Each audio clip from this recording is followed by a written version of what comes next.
The air was thick with smoke and the stench of burning wood. The sound of distant screams carried through the cold night, swallowed by the howling wind. Soldiers stood in tight formations, their hands gripping rusted swords, their breath coming out in nervous gasps. The year was 1561, and in the town of Nuremberg, Germany, the sky had become a battlefield of its own. Began at dawn. The sun rose like it did every other morning, but as the townspeople emerged from their homes, rubbing sleep from their eyes, they saw something that made their blood turn to ice. The sky was filled with strange shapes, massive dark spheres, flying rods, and glowing crosses that spun and clashed as if locked in some impossible celestial war. Witnesses claimed the objects darted at each other with unnatural speed, emitting blinding flashes of light and bursts of fire before vanishing behind thick clouds of smoke. It was unlike anything they had ever seen. Panic spread like wildfire. Farmers abandoned their fields, blacksmiths dropped their hammers, and even the town's guards, the men trained to fight and defend, stood frozen, their eyes wide with terror. Some fell to their knees, praying to the heavens, convinced that Judgment Day had arrived. Others ran through the streets, crying out that demons had descended to claim their souls. Hans Keller, a veteran soldier and commander of the local garrison, had seen his fair share of wars. He had fought in brutal skirmishes, watched men die in ways too gruesome to describe, but nothing had ever shaken him like this. He stood at the town's eastern watchtower, his grip tight on the cold stone ledge, staring up at the sky. His fellow soldiers, hardened warriors with years of battle experience, whispered among themselves, their voices filled with fear. "What in God's name is that?" one of them muttered. Keller didn't answer. He couldn't. His mind raced through every possibility. Could this be some strange weapon from an enemy nation? A trick of the light? A sign from the heavens? No matter how hard he tried to rationalize it, nothing made sense. Then, just as suddenly as the aerial battle had begun, the objects vanished, leaving only an eerie silence and the lingering scent of sulfur in the air. But that was only the beginning. That night, a thick fog rolled into town, swallowing the streets and creeping through every crack in the wooden homes. Dogs whined and refused to leave their masters' sides. The church bells rang on their own, their hollow chimes echoing through the darkness. And in the distance beyond the village walls, came the sound of something heavy dragging across the ground. Slow, deliberate, unnatural. The soldiers were ordered to patrol the perimeter, torches in hand, their breaths forming nervous clouds in the cold air. As they moved through the mist, the feeling of being watched became unbearable. Shadows flickered just beyond the reach of the firelight, and whispers, low, guttural, in no language they understood, seeped from the darkness. Then came the screams. One of the younger recruits, barely old enough to grow a proper beard, was the first to disappear. One moment, he was walking beside Keller, muttering about how much he missed his home. The next, he was gone, vanished into the fog. No struggle, no sound. Just gone. The others barely had time to react before another soldier let out a strangled cry and collapsed. His eyes wide and unseeing, his face frozen in an expression of pure terror. Keller knelt beside him, shaking his lifeless body. "Wake up! Speak to me!" But the soldier was already dead, his skin cold as ice. A terrible realization settled over the group. Whatever had fought in the sky that morning was now down here, among them. No one spoke. No one breathed. Then, just as the silence became unbearable, a single word echoed from deep within the fog. It was whispered, stretched, distorted, but clear enough to be understood. "Run." Keller's breath caught in his throat. He turned to his men, his heart hammering against his ribs. The fog curled around them like living tendrils, thick and unnatural, muffling every sound except for the whisper that had just slid through the air like a cold knife against bare skin. "Run." For the first time in years, Keller hesitated. He was a soldier, a man who had spent his life in the service of war. He had faced enemy blades, watched comrades fall, seen the worst mankind had to offer, but this was something else entirely. There was no enemy to charge at, no battle strategy to employ. There was only the unknown pressing in from all sides. The men around him stood frozen, their eyes darting wildly in every direction. No one spoke, but Keller could feel their fear, thick in the air like the scent of burning wood after a battle. Then, without warning, another scream cut through the fog. This one came from the western wall. Keller whipped around. "Move," he barked, forcing his voice to stay steady. He pushed through the fog, torch held high, the flickering light casting long, distorted shadows against the ground. The others followed, their boots crunching against the damp earth as they made their way toward the source of the sound. The town was unervingly quiet. The fog dulled the usual noises, the distant neighing of horses, the chatter of night guards, the creaking of old wooden buildings. The only thing Keller could hear was the pounding of his own pulse. Then another sound emerged. A low, steady tapping like something sharp scraping against stone. It came from ahead, just beyond the torchlight's reach. Keller slowed his pace, signaling the others to stop. The tapping grew louder, more insistent. Didn't sound like footsteps. It was something else, something deliberate. He took a step forward, straining his eyes through the haze, trying to make out any shape in the darkness. And then he saw it. At first, it was nothing more than a shadow shifting unnaturally against the thick fog. But as Keller squinted, the shape became clearer. Tall, thin, impossibly still. It was standing just at the edge of the torchlight, as if waiting, watching. Keller's grip on his sword tightened. "Who goes there?" he called, his voice firm, commanding. No answer. The figure didn't move, didn't breathe. It just stood there, its form barely visible through the swirling mist. One of the younger soldiers, a man named Peter, took an uneasy step forward. "Sir, it's not." Before he could finish, the figure moved. Not with the slow, hesitant movements of a man, but in a single, fluid motion, as if the very air had shifted to accommodate it. One moment it was there, the next it was closer, much closer. The soldiers staggered back, their torches shaking. Someone let out a sharp curse. Keller held his ground, his jaw clenched, but deep inside, he felt something he had not felt in years. True fear. The tapping sound had stopped. For a long moment no one moved. The figure remained where it was, just barely beyond their reach. Then the silence shattered. A deafening shriek ripped through the air, high and inhuman, like metal grinding against metal. The fog thickened in an instant, swirling violently, snuffing out the torches one by one. Darkness crashed over them. Chaos erupted. Soldiers stumbled over each other, weapons drawn, eyes wide with terror. Keller barely had time to process what was happening before something cold and unseen slammed into his chest, knocking the air from his lungs. He hit the ground hard, the impact jarring through his bones. He gasped for breath, scrambling to his feet. Around him, his men were panicking, swinging their swords at nothing, their voices rising in fear. Figures moved in the fog, dark, shifting shapes, flickering in and out of sight. Then, just as quickly as it had begun, everything went still. The fog settled. The air grew deathly quiet. Keller blinked, his vision adjusting to the sudden stillness. The torches lay scattered on the ground, their flames struggling to stay alive. His men stood in a tight circle, their chests rising and falling in heavy breaths. And then they realized. 3 men were missing. Keller's stomach turned.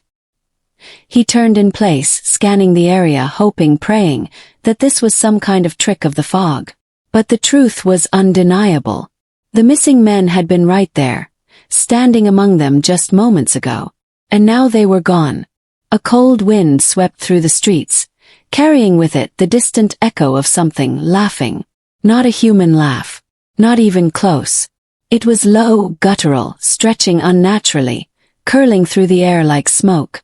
Peter took a shaky step forward. What do we do?" Keller exhaled slowly, gripping his sword. His instincts screamed at him to flee, to get as far away from this cursed place as possible. But he knew that wasn't an option. Not yet. "We find the others," he said, his voice unwavering. "And we end this." The wind howled in response, carrying that eerie laughter into the night. The fog thickened once more, swallowing the streets. And somewhere, hidden in the darkness, something watched. Waiting for them to take another step. Keller moved carefully, his boots pressing into the damp earth as he stepped forward.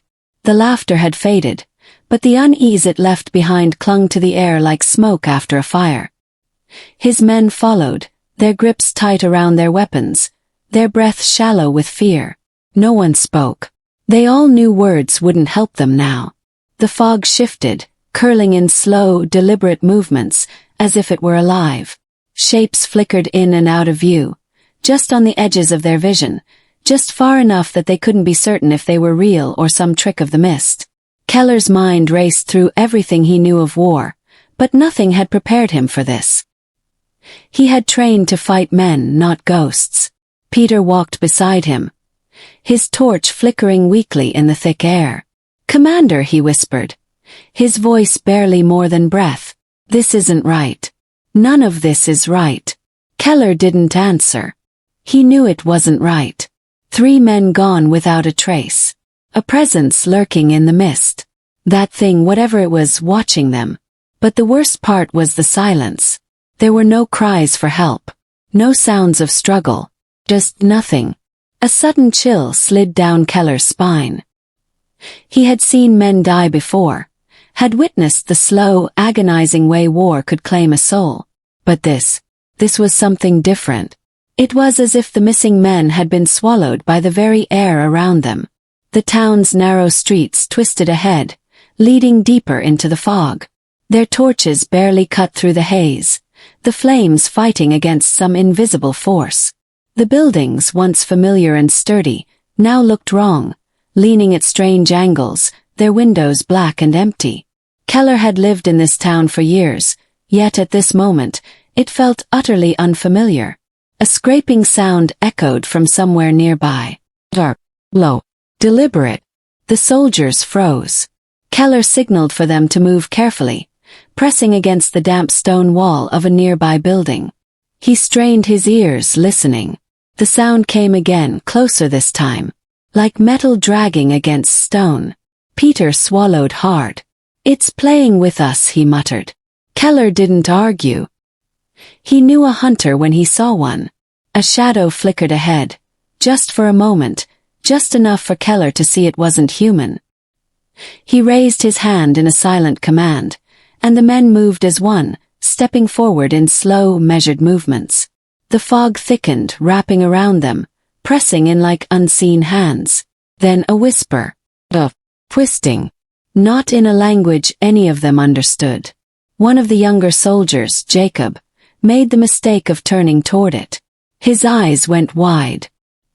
His torch fell from his hand, hitting the damp ground with a dull hiss. His lips parted, his breath catching. Keller barely had time to react before Jacob let out a strangled sound and collapsed to his knees. His body convulsed, his fingers clawing at the ground. His eyes rolled back, his mouth moving as if he were trying to speak, but no words came. Peter rushed forward, grabbing the young soldier's shoulders. "Jacob, look at me." But Jacob wasn't looking at anyone.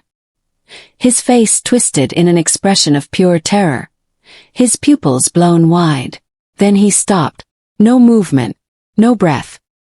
His body stiffened, his skin growing unnaturally pale. Keller cursed under his breath and knelt beside him, pressing 2 fingers to the man's neck. No pulse, no warmth. Just moments ago he had been alive.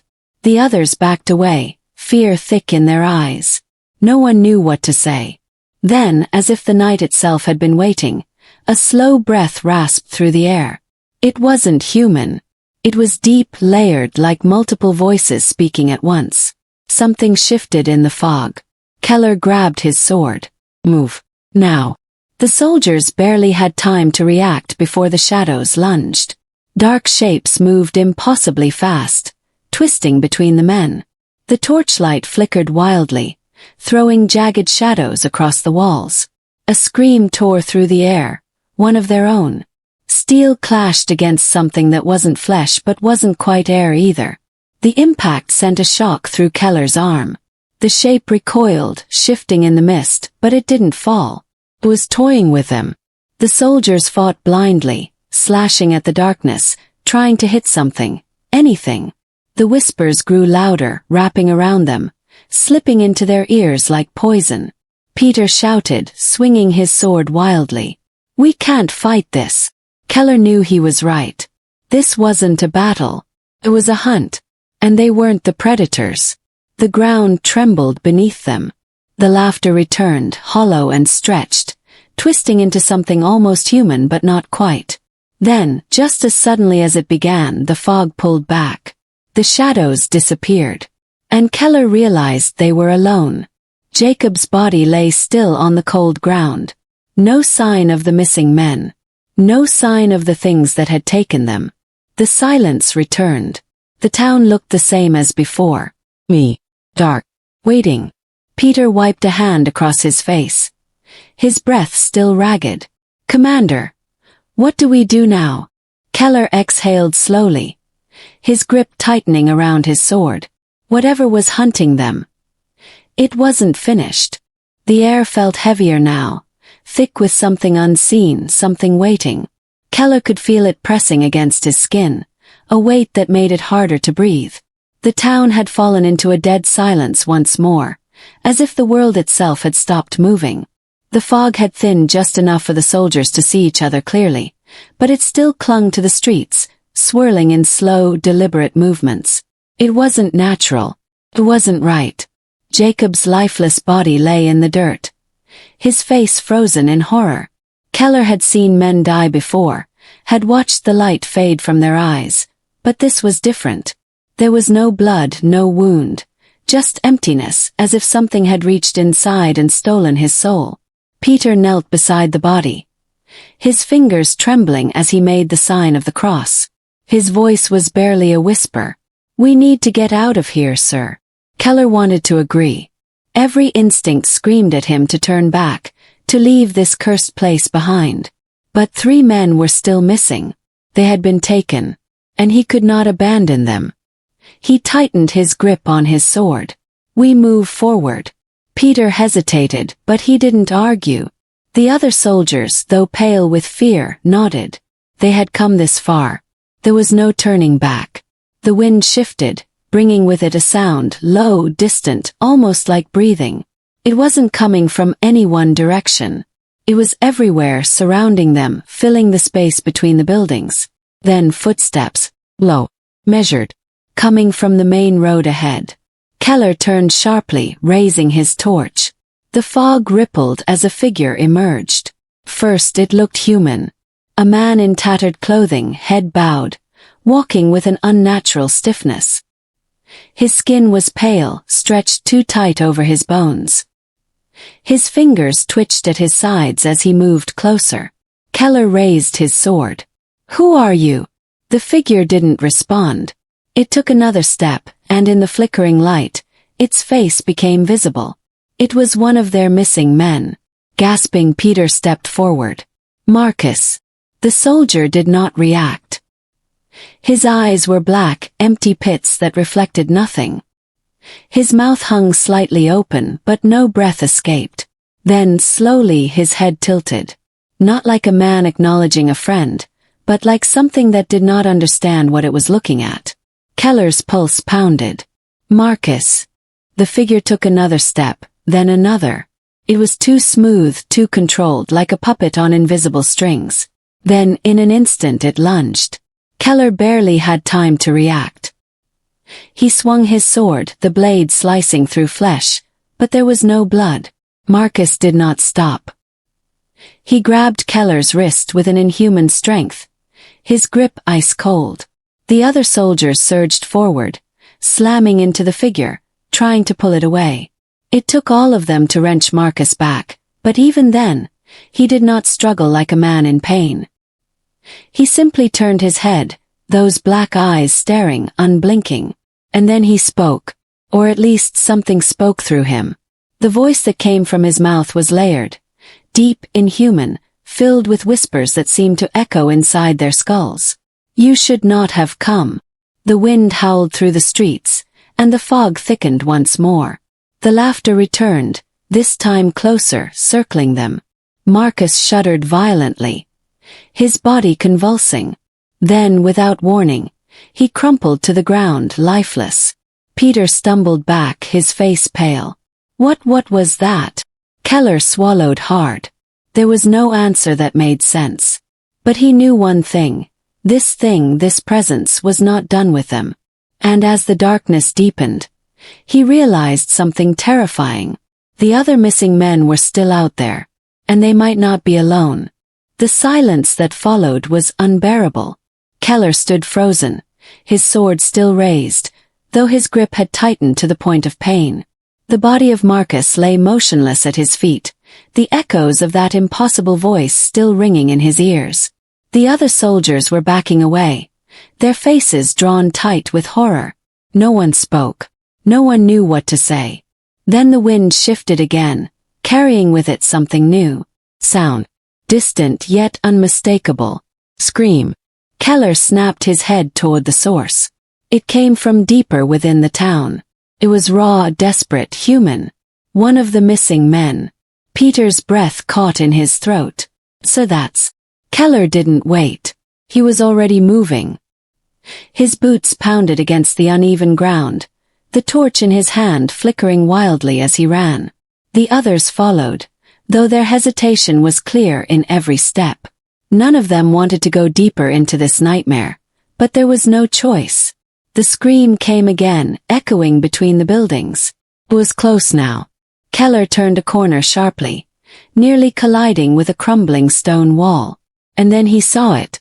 A figure, barely visible in the swirling fog, was struggling violently against something unseen. Keller's pulse surged as he recognized the torn uniform. Another missing soldier. His body twisted unnaturally, his limbs jerking as if something was pulling him in different directions at once. His mouth was open in a silent cry, his eyes wide with terror. And then, before Keller could reach him, the fog around him pulsed, just for a moment, and he was gone, vanished. The others skidded to a stop behind him, panting, eyes wild with fear. Peter clutched his sword so tightly his knuckles were white. Where did he go? Keller had no answer. He stepped forward, running his fingers through the air where the man had just been. Nothing. Not a trace. The ground beneath them rumbled suddenly, a deep vibration that sent loose stones skittering. The laughter returned, closer now, all around them. And then, another voice. This one was different. It was hoarse, cracked with age, yet eerily calm. It came from the shadows ahead. "You are too late." The soldiers turned sharply, weapons raised. The fog shifted, revealing a hunched figure standing just beyond the torchlight. An old man, draped in tattered robes, his face hidden beneath a deep hood. Keller leveled his sword. "Who are you?" The old man didn't move. He stood perfectly still, as if he had been waiting for them. "You cannot save them." His voice was hollow, heavy with something Keller couldn't place. Peter's hands trembled as he pointed his torch at the man. "What do you mean? Where are they?" The old man exhaled, a sound that was almost a sigh. Then he lifted his head just slightly, enough for them to see the hollow sockets where his eyes should have been. The soldiers recoiled in shock. Keller didn't lower his weapon. What happened here? The old man tilted his head, as if considering the question. Then, in a voice barely above a whisper, he said, "The town was never abandoned." A shiver ran through Keller. The buildings around them, empty, decayed, lifeless. And yet, not abandoned. Peter took a step back. "That's not possible. There's no one here." The old man didn't react. "You are standing among them." A sharp gust of wind tore through the street, and suddenly the fog moved. It didn't dissipate, it shifted, like it was alive, like it was breathing. And as it did, the shapes within it became clearer. Figures, dozens of them, silent, motionless. They had been there the whole time. Watching. Keller's heart pounded. The soldiers around him were gripping their weapons so tightly it was a wonder the steel didn't snap. Then the old man spoke one final time. "They have been waiting for you."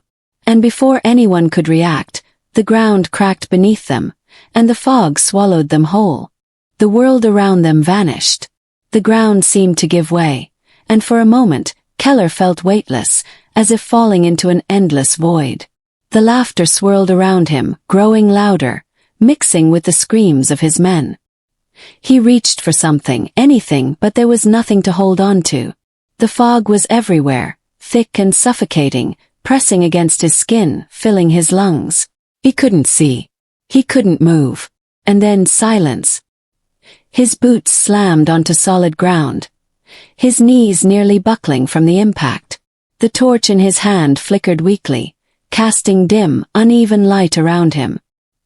He was still in the town, but it wasn't the same. The buildings stood taller, their walls no longer cracked and crumbling. The streets were lined with torches, their flames burning with an eerie blue glow. The air was heavy, thick with the scent of something ancient, something wrong.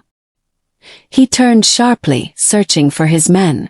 Peter was beside him, gasping for breath, his eyes darting wildly. 2 others had made it as well, but the rest gone. Keller swallowed hard. They had lost more men. Peter's voice was hoarse, barely above a whisper. "Where are we?" Keller didn't answer. He was too busy trying to understand what he was seeing. The town, it wasn't abandoned anymore. Shadows moved between the buildings, figures dressed in old, tattered clothing. People. But they weren't normal. Their faces were pale, their eyes empty, their movements slow and unnatural. Then he saw them. The missing soldiers. They stood among the townspeople, their bodies rigid, their eyes black as coal.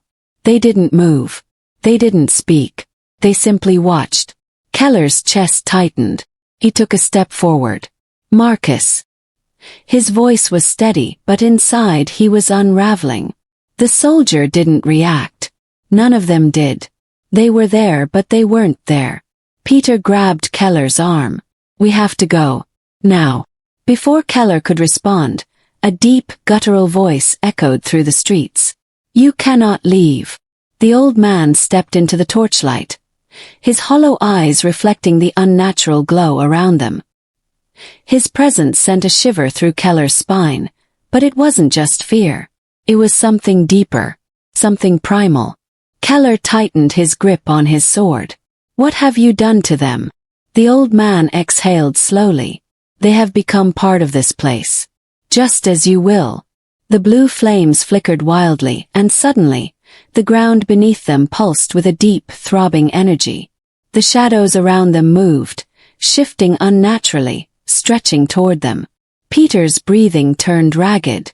"Sir, this isn't real." Keller's mind raced. If this wasn't real, then what was it? Curse. A nightmare. The town had changed, become something else. And the people, the missing soldiers, they weren't alive. But they weren't dead either. The laughter returned, but this time it came from everywhere at once. The shadows surged forward, swirling like a living thing. Keller barely had time to react before they wrapped around his legs, pulling him down. He struggled, his sword slashing through the darkness, but it passed through like smoke. The old man's voice remained calm. "You have walked into a place that does not let go." Peter screamed as he was dragged backward, disappearing into the mist. The other soldiers were pulled into the darkness, their cries fading. Keller gritted his teeth, fighting with everything he had, but it was useless. The fog swallowed him whole, and the world around him faded. For a moment there was nothing. "Light." Keller gasped, his eyes snapping open. He was on the ground, the dirt cold beneath him. The sky above was dark, the stars barely visible through the heavy clouds. The torches were gone. The town was silent once more. He pushed himself up, his heart pounding. Peter lay nearby, groaning as he stirred. The others were there too, alive. But the town was empty. No shadows, No figures. No old man. Keller turned sharply. The buildings were ruins again, just as they had been when they first arrived. The fog was gone, the streets lifeless. And the missing soldiers. Nowhere to be seen. Peter looked around, his voice shaky. What just happened? Keller didn't have an answer. He rose to his feet, his body aching. It was as if they had never left. As if nothing had happened at all. But then he saw it. Near the entrance of the town, half buried in the dirt, lay something that hadn't been there before. A rusted helmet. Keller walked toward it slowly, dread creeping up his spine. He knelt down, brushing the dirt away. His breath caught in his throat. It was Marcus's. And beside it, carved into the stone wall of a ruined building, were 3 words. You were warned. Keller's blood ran cold. Peter took a step back, his face pale. Sir, we need to leave. Keller didn't argue. He turned, leading his men away from the cursed town, never once looking back. And as they disappeared into the night, the laughter returned, soft, distant, waiting. The march back to camp was silent. No one spoke. No one dared. The weight of what had happened, or what they thought had happened, pressed down on them like a thick fog of its own. Keller led the way. His mind a storm of thoughts, questions he couldn't answer, and a lingering dread that refused to leave him. The town had vanished behind them, swallowed by the darkness, but it still felt as if it was watching. Peter walked beside him, gripping his sword tightly, his knuckles still white. He hadn't let go since they left. The other 2 men stayed close, their eyes darting to the trees, to the sky, to the shadows stretching across the road. None of them trusted the night anymore. They reached the outskirts of their encampment just as the first light of dawn crept over the horizon. The fires were still burning low, the familiar sight of tents and soldiers moving about bringing the first sense of reality Keller had felt in hours. But it didn't bring relief. It didn't make him feel safe. A sentry stepped forward, eyes narrowing as he took in their exhausted, shaken forms. Sir, we expected you back last night. Keller frowned. What? The sentry hesitated, glancing at the others. You've been gone 3 days. The words hit like a hammer to the chest. Keller's pulse quickened. That wasn't possible. They had entered the town just before nightfall. It had been only hours. He looked at Peter, whose face had gone pale. The other men stared at the ground, their bodies stiff. Keller turned back to the sentry. You're mistaken. The soldier shook his head. No, sir. We sent search parties. No one could find you. We thought, he trailed off uneasy. We thought the town had taken you too. The air felt heavier. A cold weight settled deep in Keller's gut. He wanted to argue, to insist they had only been gone 1 night, but the dark circles under Peter's eyes, the aching exhaustion in his own bones, told him otherwise. He swallowed hard. Did anyone else come back? The sentry shook his head slowly. No, sir. Marcus. The others. Keller clenched his jaw. He should have known better than to ask. They were given food, water, a place to sit and rest. No one pushed them to speak, not yet. It was as if the others sensed something was wrong, something beyond what could be explained. Peter barely touched his meal. Keller only forced himself to eat out of necessity. That night, as the camp settled into an uneasy sleep, Keller found himself staring at the helmet they had brought back. Marcus's helmet. It sat beside him on the ground, untouched. Its surface rusted far beyond what it had been when Marcus was alive. He ran his fingers over the worn metal, his mind drifting back to the last words carved into the stone. You were warned. Warned of what? That they never should have entered. That there were things in this world beyond human understanding. Or was it something more? Something worse? Keller exhaled, dragging a hand down his face. He had been a soldier for years. He had seen war, blood, death. But nothing had shaken him like this. Nothing had made him question reality itself. A soft shuffle of footsteps made him glance up. Peter stood there, his expression unreadable. I can't stop thinking about it, Peter murmured. His voice was hoarse, tired. The town. People. The missing men. Keller nodded slowly. Neither can I. Peter hesitated, then took a slow breath. Do you think it's over? Keller looked past him, to the trees swaying in the night breeze. To the distant road that led back to the ruins. I don't know, he admitted. Peter seemed to accept that answer. He sat down across from Keller, silent for a long time before finally whispering, I keep hearing it. The laughter. Keller didn't react, because he had been hearing it too. Morning came, and with it the order to move. The army would not stay here any longer. The town was declared cursed, abandoned, never to be spoken of again. It was wiped from the maps, its history left to rot with its ruins. The soldiers who had vanished were simply listed as missing in action. No one questioned it. No one wanted to. As the horses and wagons pulled forward, as the camp was dismantled, Keller cast one final glance over his shoulder. The trees stood still, the path quiet. But deep in the distance, where the town should have been, something shifted. Flicker. Shape. A whisper of movement. And then, just as quickly, it was gone. He turned away and never looked back.